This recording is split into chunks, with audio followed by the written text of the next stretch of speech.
Nesta edição, recebemos em nosso estúdio o promotor de Justiça e secretário de Planejamento e Gestão do MPPB, Clístenes Holanda. Ele vai falar sobre as consultas públicas promovidas pelo Ministério Público Paraibano para elaborar o planejamento estratégico da instituição para os próximos 5 anos. Seja muito bem-vindo ao nosso estúdio, doutor Clístenes. Muito obrigado, Bruna. À disposição.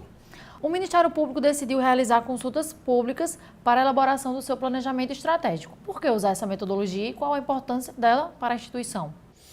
Veja, Bruna, essas consultas públicas, elas representam uma das etapas do nosso novo planejamento estratégico que está em processo de formação, né? Nós tínhamos um planejamento que vigorou entre 2011 e 2016 e agora estamos construindo o nosso novo planejamento estratégico que vai ter validade de 2017 a 2021. As consultas públicas, elas representam a segunda etapa do processo de uma metodologia de 6 etapas distintas que nós elaboramos dentro da Secretaria para o planejamento estratégico.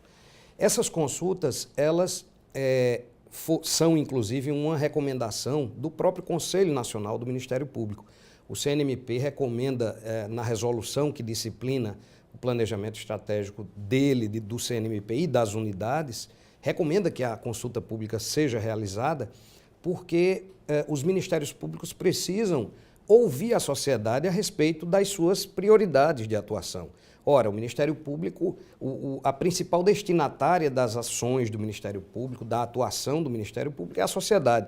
Então, na hora de definir as prioridades de atuação, como é que o Ministério Público vai deixar a sociedade de fora?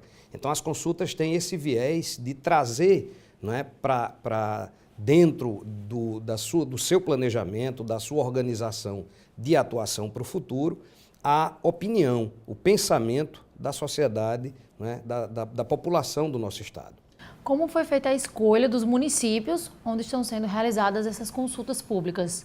Ao todo são 17 municípios, né, que estão sendo visitados, né? A Secretaria, com toda a sua equipe, a estrutura da Procuradoria está indo a cada um desses municípios.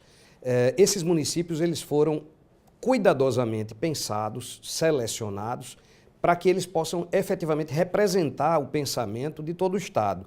O que nós queremos ao final desse trabalho é ter um diagnóstico, um panorama do que pensa, não é, todo o estado da Paraíba em relação à atuação do Ministério Público. Quais são as principais demandas, quais são as principais necessidades e, inclusive, regionalmente falando, porque o que nós temos identificado ao longo dessa caminhada é que os problemas, as dificuldades, as necessidades de uma região não coincidem com as necessidades de outra região. Então, os problemas de Cajazeiras, de Catolé do Rocha, de Pombal, de Patos, muitas vezes não são os mesmos de Mamanguape, de João Pessoa, de Campina Grande, da região do Brejo. Então, isso, para o Ministério Público, é muito importante para que nós possamos traçar uma estratégia de atuação, não é? Nós não podemos pensar numa atuação estadualizada igual para todos os municípios se as carências e os problemas e as necessidades são distintas, são diferentes. Então, é com esse intuito, é pensando em elaborar uma estratégia de atuação direcionada efetivamente ao que a sociedade espera da instituição que nós estamos trabalhando nesse sentido. Quais são os temas abordados nas consultas? Vários temas são discutidos nessas consultas públicas, mesmo porque nós não restringimos. A sociedade discute abertamente, livremente, sugere os temas que ela entende que sejam necessários. Nós apenas levamos uma indicação, uma sugestão de 15 temas iniciais, não é? Para dar apenas um norte à discussão, não é? 15 temas que foram, inclusive, sugeridos pelos próprios promotores, votados numa votação eletrônica. Os promotores sugeriram livremente os temas que eles consideravam mais relevantes, mais importantes, prioritários para a nossa atuação.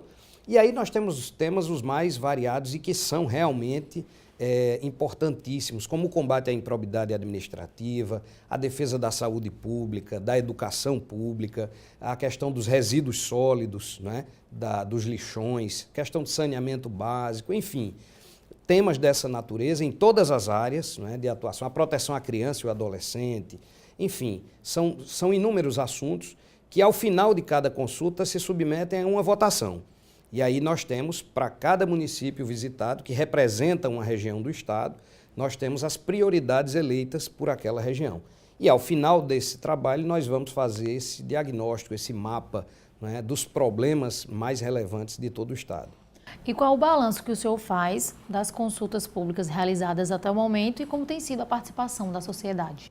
As consultas têm sido de um êxito fora do comum. Nós imaginávamos que teríamos um retorno da sociedade muito bom, mas não pensávamos que fosse um sucesso tão grande como tem sido. A participação social, a participação dos segmentos da sociedade civil tem sido a mais abrangente possível. Fomos acolhidos, né, por onde nós passamos, por todos os representantes da sociedade em todos os municípios, uma participação intensa, debates interessantíssimos, assuntos que foram abordados com muita profundidade, com muita propriedade, enfim, tem sido uma experiência riquíssima, né, e eu tenho a impressão que os próximos planejamentos não poderão mais deixar de fora a questão das consultas públicas. Após as consultas públicas, qual o próximo passo do planejamento? Bom, concluída essa segunda etapa, que é a das consultas, nós vamos consolidar todos esses dados, né, fazer uma análise muito cuidadosa dessas sugestões que a sociedade tem nos repassado e vamos realizar já em fevereiro uma plenária com todos os promotores para que todo esse trabalho possa ser validado pelos membros da instituição.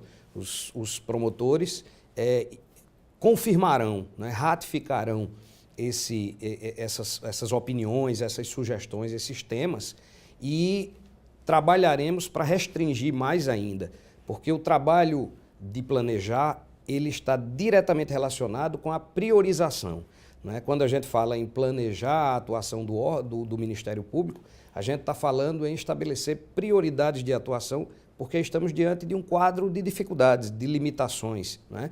Então, precisamos ter nossas prioridades. Queríamos poder atuar com todo o nosso esforço, com toda a nossa energia em todas as áreas, em todos os temas. Isso, infelizmente, não é possível.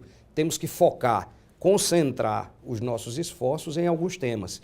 E é por isso que estamos planejando e realizando esse trabalho. Então, haverá essa plenária, os promotores definirão, aí sim, os 5 temas macro que serão objeto da nossa atuação em 2017.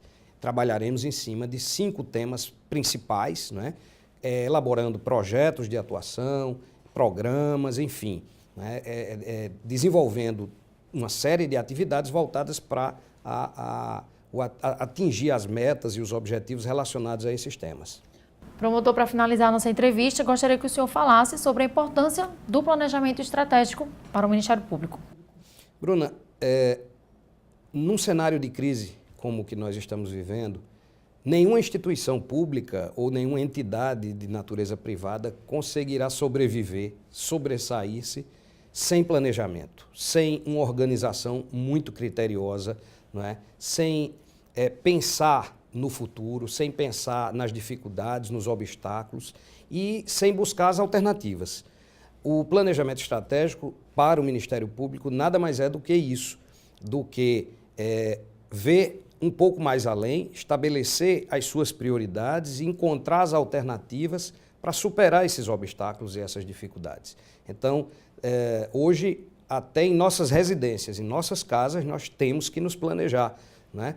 Todos vamos para a ponta do lápis, saber o que podemos gastar, o que não podemos, o que temos que cortar, né? Onde podemos gastar mais ou menos, para onde vamos direcionar os nossos esforços, né?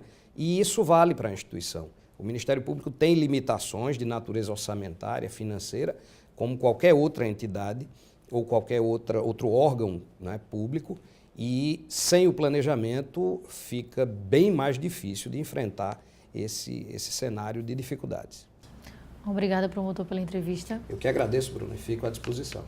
O MPTV termina aqui. Outras informações sobre a atuação do Ministério Público paraibano você encontra no portal www.mppb.mp.br. Até o próximo programa.